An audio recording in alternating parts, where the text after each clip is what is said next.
욥기 23장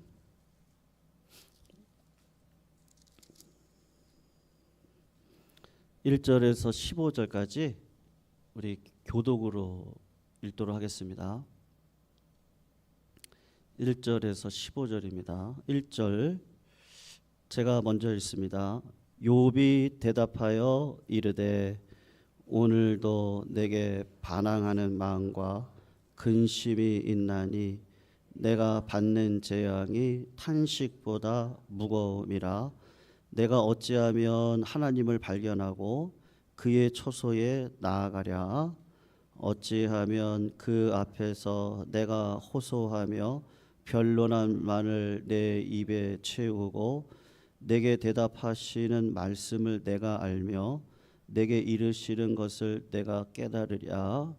그가 큰 권능을 가지시고 나와 더불어 다투시겠느냐? 아니로다. 도리어 내 말을 들으시리라. 거기서는 정직한 자가 그와 변론할 수 있은즉 내가 심판자에게서 영원히 벗어나리라. 그런데 내가 앞으로 가도 그가 아니 계시고 뒤로 가도 보이지 아니하시며 그가 왼쪽에서 일하시나 내가 만날 수 없고 그가 오른쪽으로 돌이키시나 배울 수 없구나. 그러나 내가 가는 길을 그가 아시나니 그가 나를 단련하신 후에는 내가 순금같이 되어 나오리라. 내 발이 그의 걸음을 바로 따랐으며 내가 그의 길을 지켜 치우치지 아니하였고 내가 그의 입술의 명령을 어기지 아니하고 음식보다 그의 입의 말씀을 귀히 여겼도다. 그의 뜻은 일정하시니 누가 능히 돌이키랴. 그의 마음에 하고자 하시는 것이면 그것을 행하시나니 그런즉 내게 작정하신 것을 이루실 것이라. 이런 일이 그에게 많으니라. 같이 읽겠습니다. 그런즉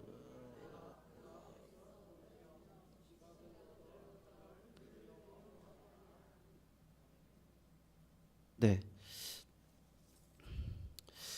오늘 설교 제목을요 이렇게 잡았습니다. 이렇게 뭐를 넘어요?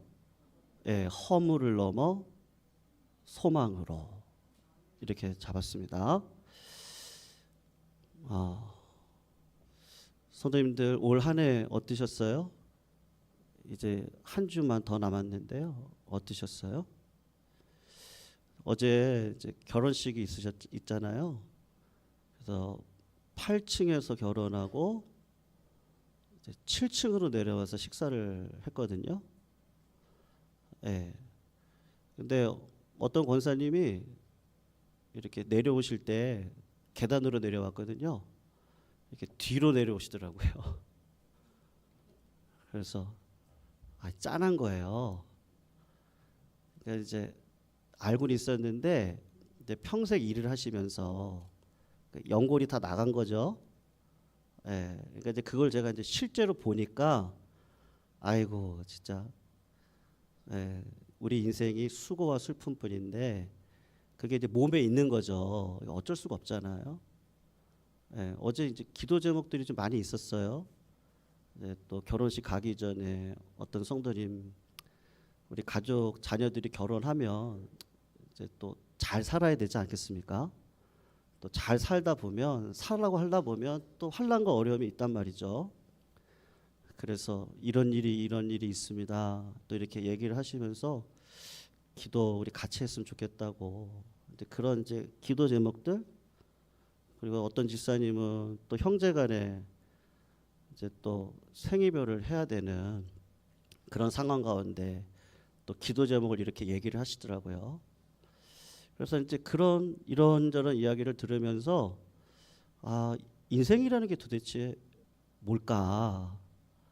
예. 여러분들 우리가 어릴 때는 말이죠. 저희 어르신들이 많아서 죄송한데요. 인생이 어릴 때는 멋모르고 사는데 이제 고난이 와야 성숙해지더라고요. 뭐 성도님들 너무 잘 아시는 내용인데 제가 그냥 목회자로서 많은 분들을 뵈면서 또 제 삶에 정말 수만 가지 고난을 제가 겪으면서, 물론 어르신들에 비할 바는 아닙니다만, 고난을 통해서 하나님이 역설적으로 허물을 이기게 하시더라고요. 예.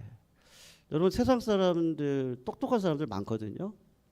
그러니까 예를 들면 철학자들이 가장 똑똑하지 않겠어요? 근데 그런 분들이 인생을 놓고 고민들을 많이 하셨어요. 굉장히 많이 하셨거든요.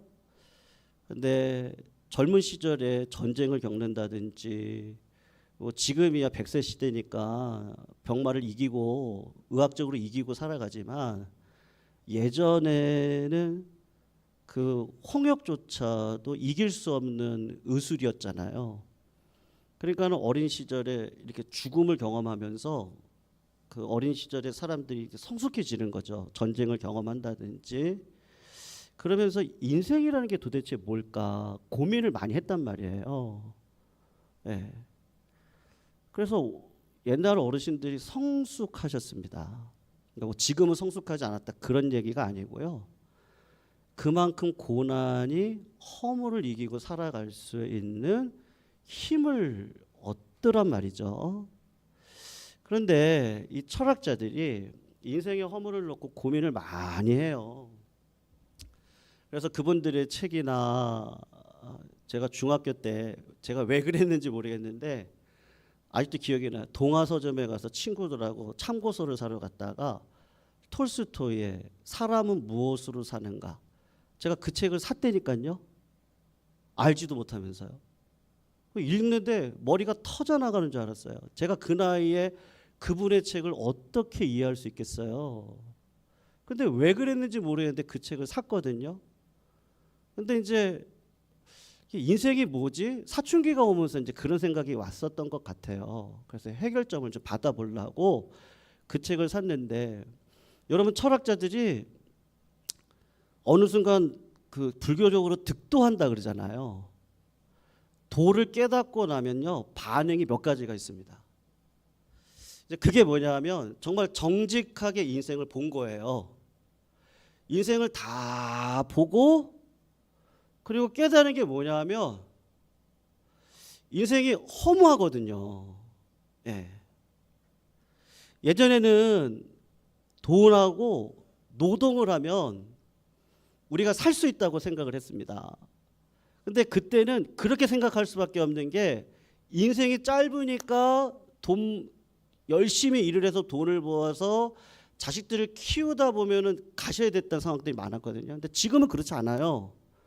지금은 화폐와 노동으로 채울 수 없는 노년이 긴 거예요. 노년이 이제는 노년이 길어요. 은퇴를 55세 정도 하시고 한 30년을 더 사신단 말이에요.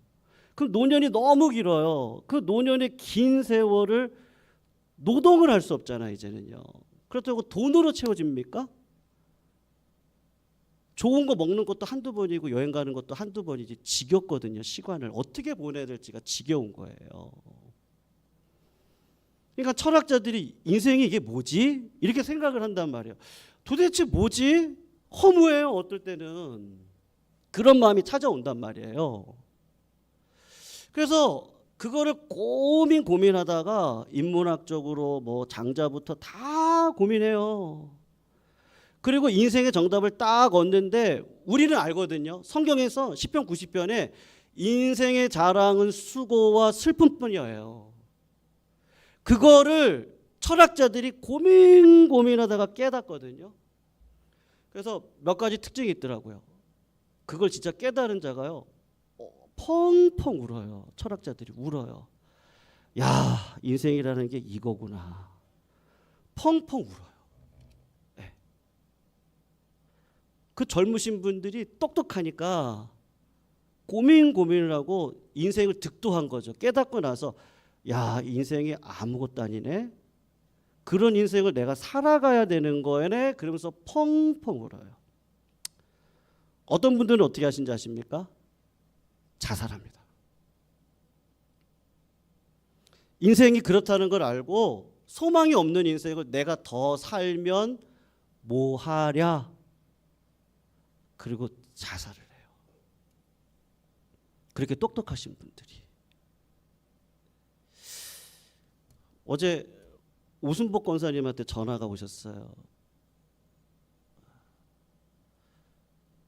근데 임복순 권사님이 하셨던 똑같은 고백을 저한테 하시더라고요. 너무 힘들잖아요. 방 안에서 목욕실은 너무 힘들고, 목사님 저 빨리 하나님이 데려가시라고 기도해 주세요. 임복순 권사님이 그러셨거든요. 이게 무슨 의미가 있는지 저 김창환 집사님이 부럽다고. 나 빨리 데려가게 해달라고. 임복순 권사님이 그런 기도 부탁하셨는데, 여러분 그 마음을 아시겠어요? 전 잘 모르겠어요 아직은요. 근데 그 허무 앞에 서 있는 인간의 연약함, 그거를 어떻게 할 수 없어서 눈물 흘리고, 그거를 어떻게 할 수 없어서 자살로 가는 또 하나의 유형이 있습니다. 그게 뭐냐면, 그러면 인생을 어떻게 의미 있게 살까? 제가 알고 있는 부류는 세 부류인 것 같아요. 제 지식으로 아직은요. 제가 알고 있는 부류는, 그래서 인생이 허무한데 그러면 어떻게 살까?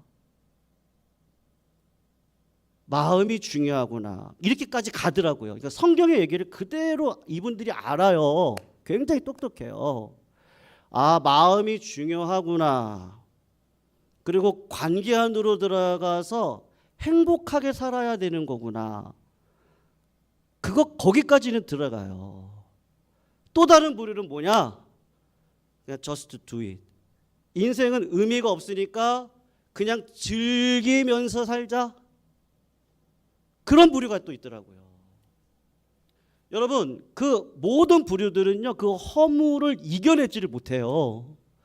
허무 앞에 굴복하고 슬퍼하거나, 허무 앞에 그것을 어떻게 할 수 없어서 자살하거나, 허무 앞에 그 의미를 찾아내지 못해서 세상 것을 가지고 붙들고 끝까지 살아가거나, 아니면 의미 있는 인생을 하나님의 형상으로 부름받았으니까 어떻게 의미 있는 인생을 살까 하다가 보니까 노동으로는 할 수 없고 물질로도 안 되는 관계 안에 들어가 노년이 행복해야 되잖아요.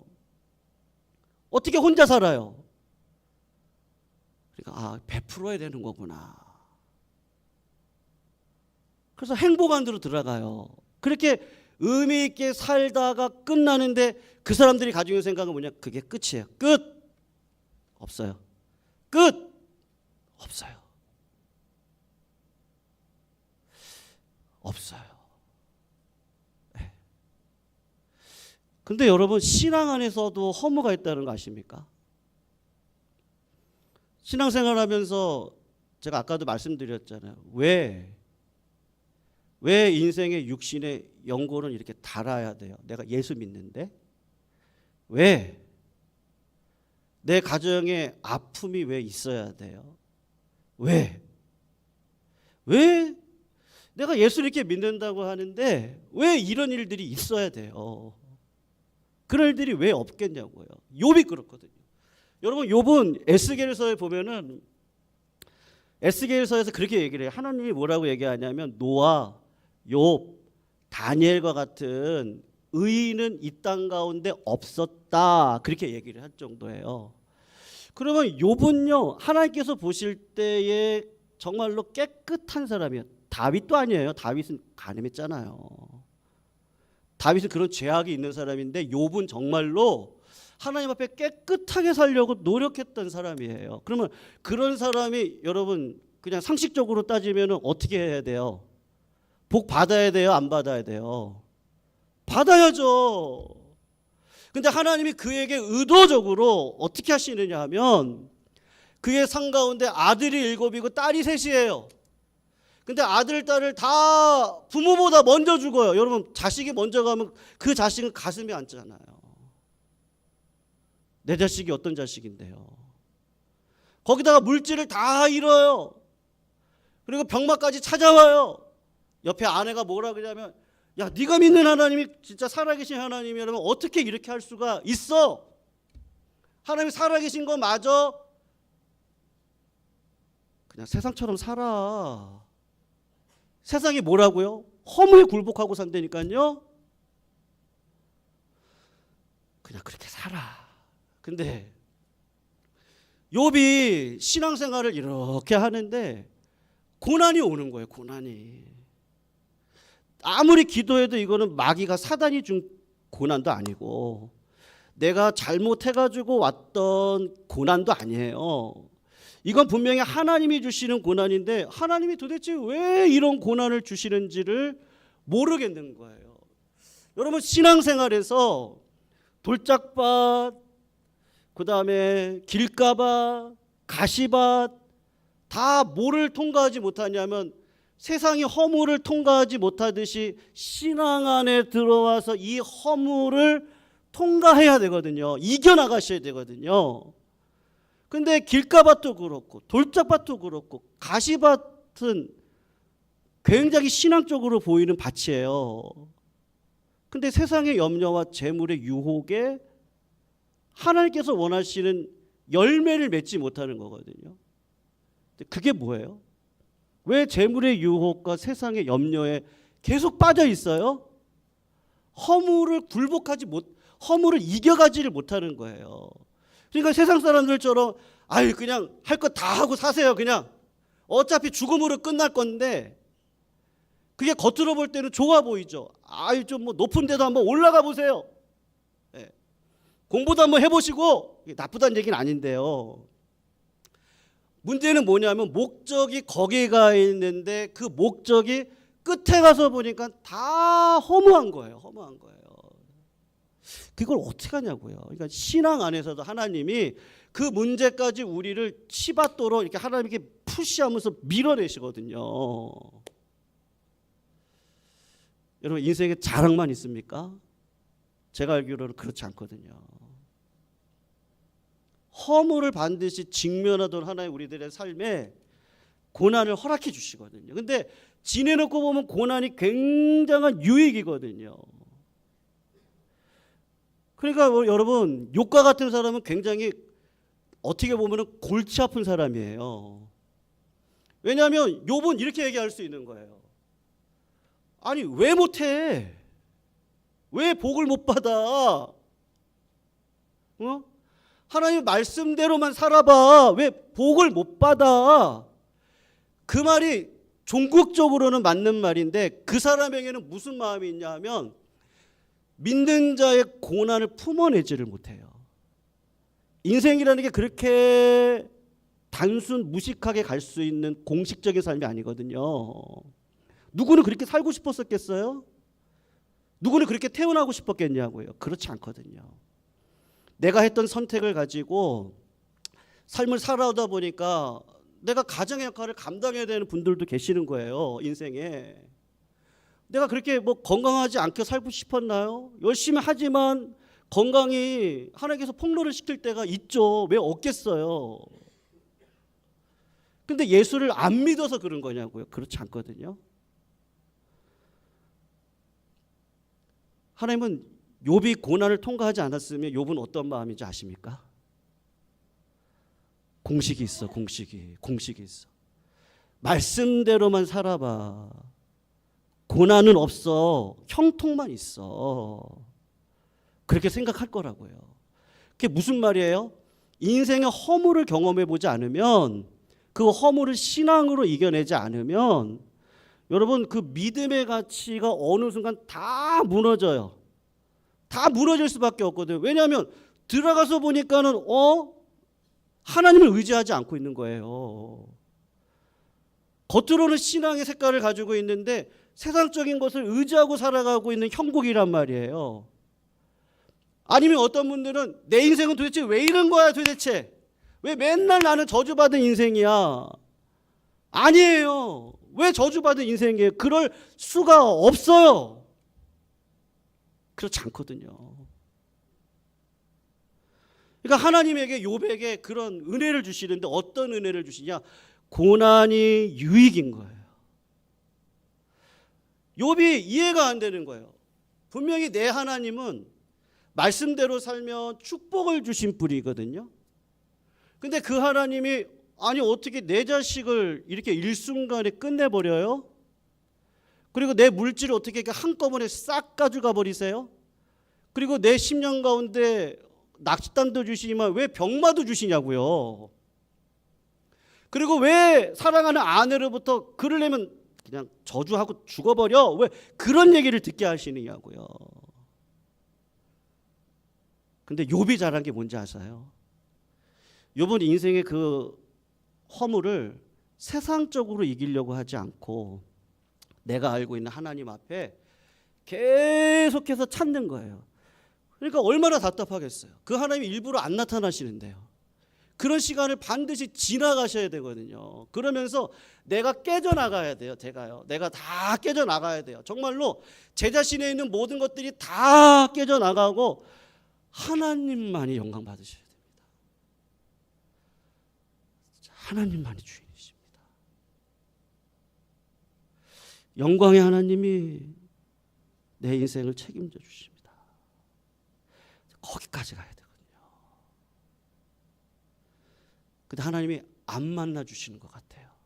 내가 이렇게 몇십 년을 기도하는데 앞으로 가도 그가 안 계시고 뒤로 가도 그가 안 계시고 이렇게 봐도 하나님이 안 계시고 하나님 내 인생은 언제 펴요? 하나님 그러다가 어떤 마음이 오신지 아세요? 여러분 기도를요 저는 우리 성도님들이 그냥 좀 기도를 좀 많이 하셨으면 좋겠어요. 네. 정말로요. 네. 그냥 다른 거 말고 그냥 기도를 많이 하셨으면 좋겠어요. 교회 좀 어려워도 괜찮아요. 그거는 우리가 힘내서 서로 사랑하고 그냥 우리가 서로 희생하면 돼요. 종로릇 하면 돼요. 그런 거 다 괜찮은데 정말 목회자로 안 괜찮은 거 있어요. 좀 하나님의 기도를 많이 하셨으면 좋겠어요. 욥이 얼마나 기도를 많이 했겠어요. 근데 기도를 많이 하다 보면은 하나님 어떤 마음을 주시는지 아세요? 소망을 주세요. 내가 너 버린 줄 아니? 아니. 내가 너를 사랑한다. 그러나 절대로 포기하지 말아라. 내가 너를 지킨다. 내가 너를 파송한다. 여러분 하나님이 그런 마음을 주시는 거예요. 그러니까는 욥이 뭘 경험하냐? 그가 내 길을 아시나니. 이게 무슨 말이겠어요? 어마어마하게 몸부림을 치는 거예요. 하나님 앞에서. 하나님 모르셔서 그런 거예요. 하나님 모르세요? 하나님 내가 이렇게 했는데 모르세요? 근데 그런 과정을 지나가야 되는 거예요. 그리고 어디까지 오냐면 하나님이 아셨구나. 근데 내가 이걸 잘했구나. 내가 하나님 앞에 부르짖고 있었던 거를 잘했구나. 그거를 하나님이 기억을 하시는구나.